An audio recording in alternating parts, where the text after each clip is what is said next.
Hello, my Libras. Welcome to your October general reading. My name is Natasha, also known as Nourish Natasha.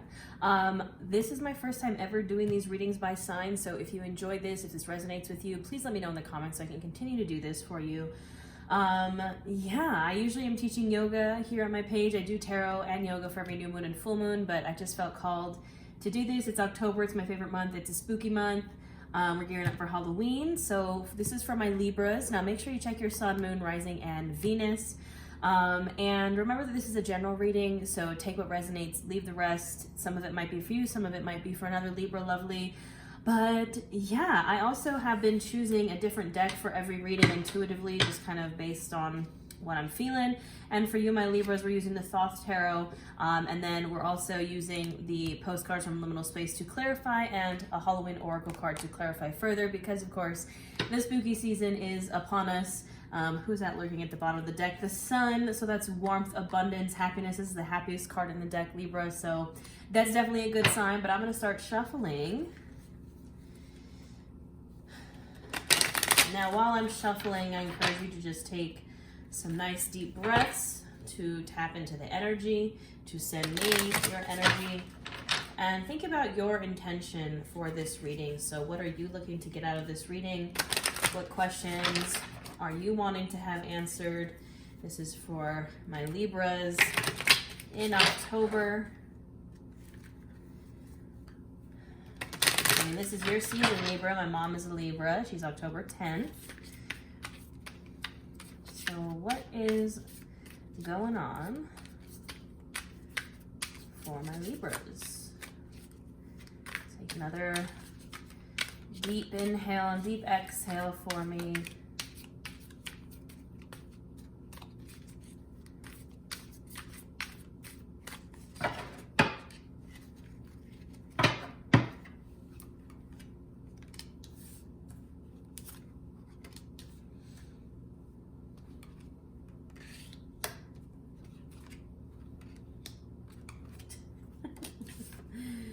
Oh Lord, it's gonna be one of those readings, isn't it? I think, okay, we have the Knight of Wands at the bottom of the deck. Now the interesting thing about the Thoth Tarot is it has kind of words at the bottom of every card that kind of says what's going on in the card itself. And I think it's interesting to me, I do past, present, and future, so that's what we're doing here, so it's past, present, and future. And we have in the present two kind of contradicting cards. This one says success, this one says failure. And I laughed because we're kind of wrapping up the end of Mercury retrograde. We are wrapping up a ton of retrogrades in the month of October in your season, Libra. Mercury retrograde was in the Libra energy, and I think definitely you guys have been definitely feeling the Mercury retrograde energy, feeling the energy of just all the retrogrades. It's been chaos, and I think it's just funny because they're two kind of contradicting cards and they're in the present, but I think it's very indicative of what you're going through right now. You've had some failures and you've had some successes, but let's talk about it again, past, present, and future. So in the past, we have the Queen of Wands here and the Eight of Cups, and I think it's interesting on this Eight of Cups. It says indolence, and then right there is the Pisces symbol. So maybe you're dealing with a Pisces. Again, I know, my mom's a Libra, so she's dealing with my Pisces head. But the Eight of Cups, traditionally, it's depicted as someone walking away from all their cups, kind of overturned cups that are not serving them anymore. It's a card of grief. It's a card of disappointment. But I think here, because we have the Queen of Wands, you're walking away from something that doesn't serve you anymore, and you're kind of sad to be walking away from it. Maybe it's, something that you really wanted, but it just didn't work out for whatever reason. You really tapped into your Queen of Wands energy, your Queen of Fire energy, to go for what you wanted.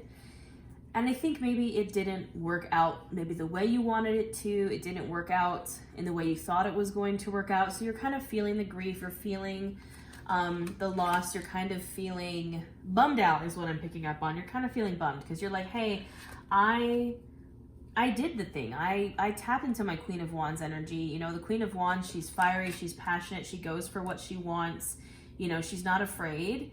And, I think unfortunately, the thing is that sometimes you do go for what you want, and it just, you know, it doesn't work out the way that you wanted it to.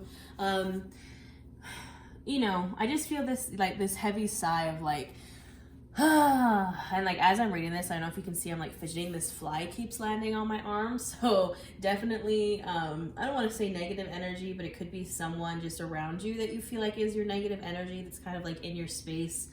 And you know, you're trying to kind of shake that off. You're really trying to step into the Queen of Wands energy and like get out of that negative energy, whatever it is.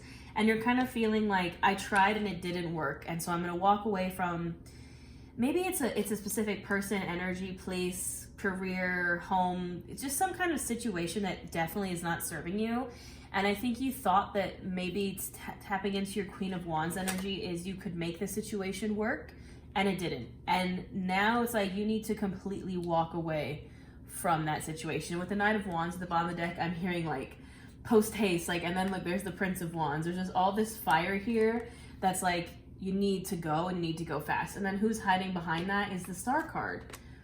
The Star card. If you can walk away from whatever this Eight of Cups is, you know, you tried to figure out the situation, you tried to you know, make it work, and you tried to tap into your Queen of Wands energy and, you know, do your best to figure it out and kind of make that situation work. It still didn't work. That situation did not work out the way that you thought, and you're feeling kind of bummed, but post haste, it's time to move away. It's time to run away. It's time to get on your fire pony, the Knight of Wands. We also have the Prince of Wands here, and you can even see this in this deck. It's depicted as someone on a chariot. It's time to run away from that situation and, you know, continue to be in that fire energy, but instead of trying to make that situation work, it's time to run away. And I think that's why in the present here we have failure and also success. And I think it's interesting too in this deck, this is the Seven of Pentacles. And traditionally, the Seven of Pentacles, I personally don't see as a failure card. I see the Seven of Pentacles as planting seeds, and, you know, it's kind of the beginning of the stage to the Nine, the Ten of Pentacles, which is like complete abundance, success, wealth. But it's interesting to me that in this deck, this is depicted as failure. And I think that in this specific case, again, you are feeling like you kind of failed whatever this situation was. But that's not to say there hasn't been some successes. The Six of Pentacles is traditionally a card of equal give and take. It's usually depicted as a person, and it's like a wealthy person kind of handing out coins to people in the street and sharing the wealth, equal give and take. I think where you're going to find failure is in this situation, if you don't want to walk away from it. Where you're going to find success is equal give and take.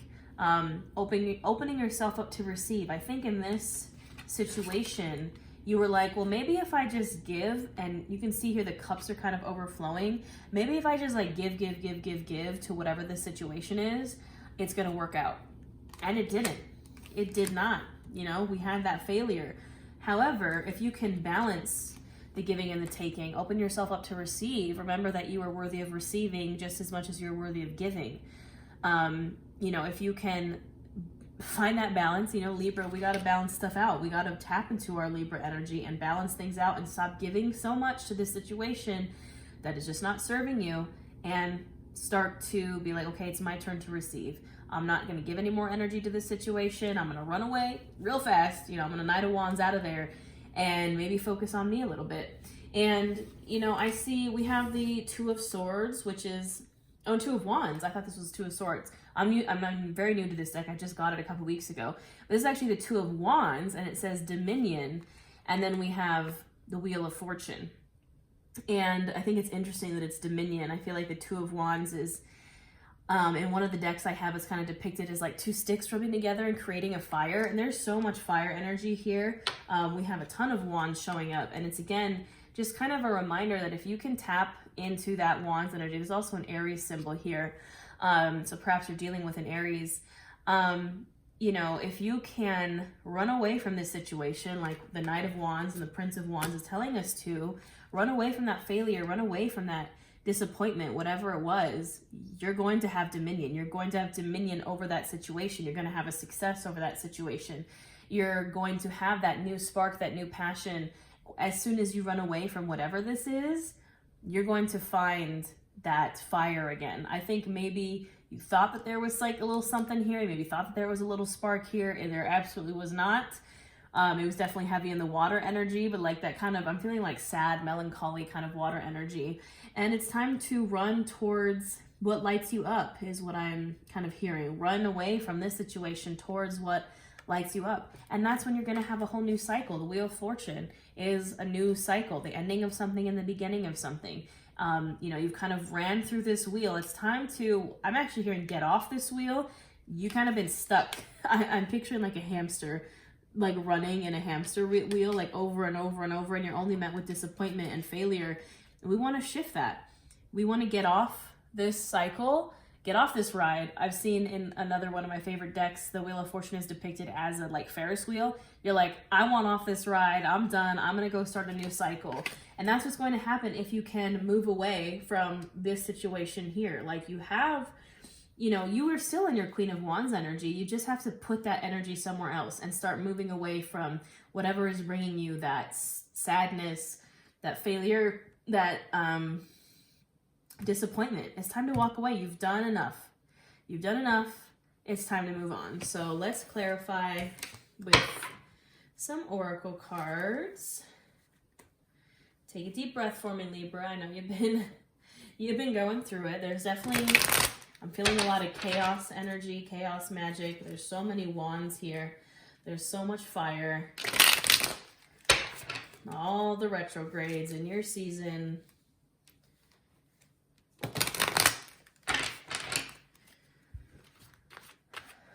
I just saw absolutely not at the bottom of the deck.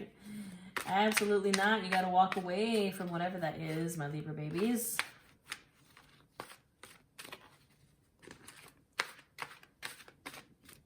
See, there it is again. Absolutely not. I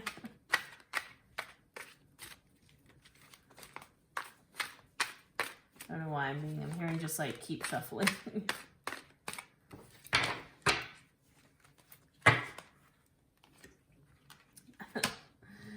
Yep, there we have it. All right, well, you know what? We love to see it. At the bottom of the deck, we have What a Time to Be Alive. I feel like this is going to be you if you can get off that ride onto another ride. If you can get off that cycle into another cycle, you're going to have to take some time to appreciate it. And that's at the bottom of the deck. I pulled another card from the top of the deck, which is the Wound and the Gift. It's a card that depicts childbirth, and you know childbirth is obviously one of the most painful things ever, and it is a wound, but the gift in the end is worth it. You have to, it's kind of, this is a card of like sacrifice of, you know, it might pain you to let go of whatever this is. It might pain you. Don't mind my dog chugging water in the background. It might pain you to reset this situation. I mean, this is like pressing the reset button. Again, getting off that ride and getting on another one, getting out of that cycle, stepping away from it. It might be painful. You're going to be like, I don't want to step away. Maybe I'm really picking up that maybe it's a family member, someone you're really close to that you're like, I don't want to walk away. I've really poured everything I can into this, but it's still just not working out. And it's going to be hard, but if you can reset, if you can walk away, if you can, you know, go through that wound, go through that pain just a little bit, you're going to get to this point where you're just like, I'm so grateful. I'm going to sit and watch the sunset because I got out of that situation. So hit that reset button, get off that ride. And I think it's funny that we pulled the drink water card in the present over the failure and success. Self-care.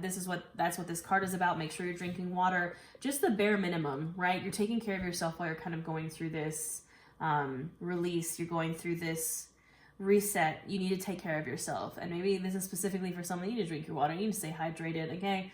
Just if you're watching this right now, please take a drink of water. I'm gonna go ahead and take a drink for us. All right. Take a drink of water. Take care of yourself. I'm really hearing take care of your body specifically. You know, find some routine in your physical health. And Trash Magic is one of my favorite cards. And this is over the Dominion and the Wheel of Fortune. When you get off that wheel and you start the new wheel, you're going to have to trash magic that shit. And that means taking the tools that you have and making it work. I hear Tim Gunn on Project Runway when he's like, make it work. You're gonna have to make it work, and that might mean taking your glue gun and like hodgepodging, whatever that saying is, something together. And it might not look the cutest, it might not, you know, be the most aesthetic, but you need to make it work. You need to tap into that trash magic and get on that new cycle, because obviously the old one isn't serving you anymore. So let's get one more from the Halloween Oracle, because 'tis the season, my friends. What is the last message that we have here for Libra?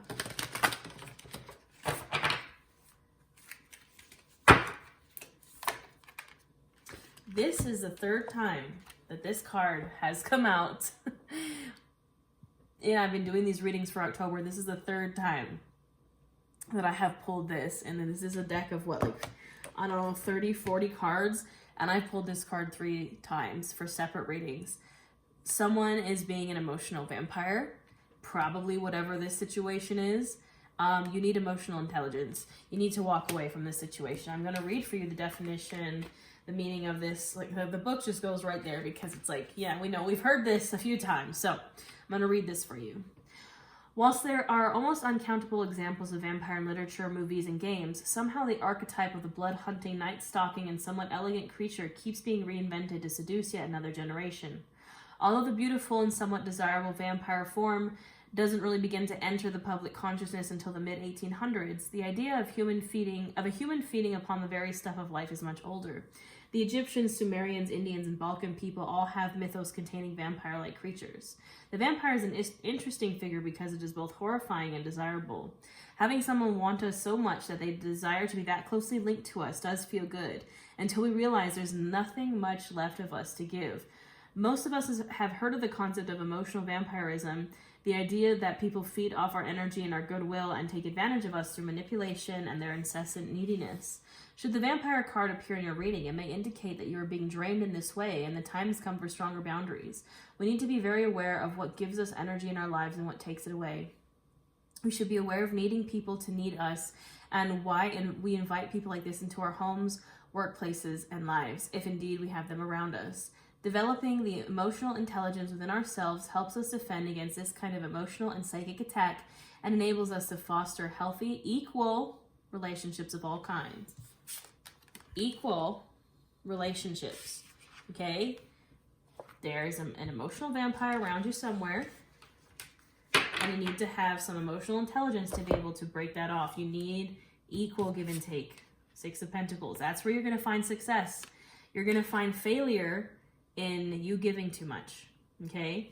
I know you Libra babies, it's very hard for you to make a decision. It's very hard for you to fill your own cup before you fill the cup of others. I know my mom's a Libra, but I believe in you. You got this. Hit that reset button. Find some emotional intelligence. Set some boundaries. Get off that ride. You got this. I will see you guys next time. I hope this resonated. Again, please leave a comment if it did, so I can continue doing these for you lovelies. But my Libras, I hope you have a wonderful Libra season, a wonderful Halloween, and I will see you next time.